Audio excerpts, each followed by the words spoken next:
It's important that my hand actually blocks the hip and I'm pinning the hip. This is important. My elbow's tucked in, my hand's in the thigh, and I'm coming around. Once I'm here, if he decides to hip escape, normally the hip will go out to try to make space for his legs, and then the leg comes back in. But the leg can't come back in without the hip coming back in and him regaining the control of the space. So if he hips out, he stays out. You see the difference? Mm-hmm. It actually helps me because then I don't have to push the leg as far when I pass. So having the hand on the hip and controlling the hip, it's an important detail. And it needs to be on the hip. So if I go here and he hips out, it's helping me pass. You see how I help him spin and turn? Yeah. So you gotta feel, you should feel his hip bone on your palm. That's an important detail. Okay, so if I'm here, I'm going, I'm blocking him, maybe I'm starting here, I pin the legs, I go to the hip, elbows inside, I'm coming around, he starts to move away, he's blocking, you bring the legs by, and right away I control. Okay, now the timing. Just want to make sure we add that. Control the hip. If he's laying down, he's got control of his body because he's supporting himself on his back, then he's going to work his feet. Right? He's going to get very active with his feet.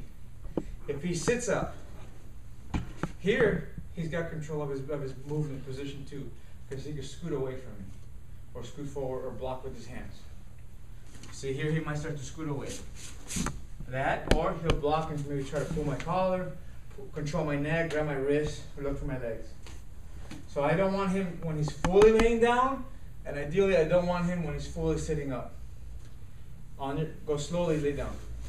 Right there is when I need him, in between, when he's in limbo. So on his back, he's got control of his legs, he can coil his legs.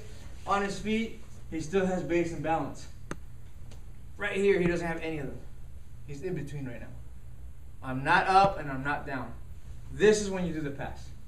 You need to learn to find that midpoint of his balance and base. It's easy to do.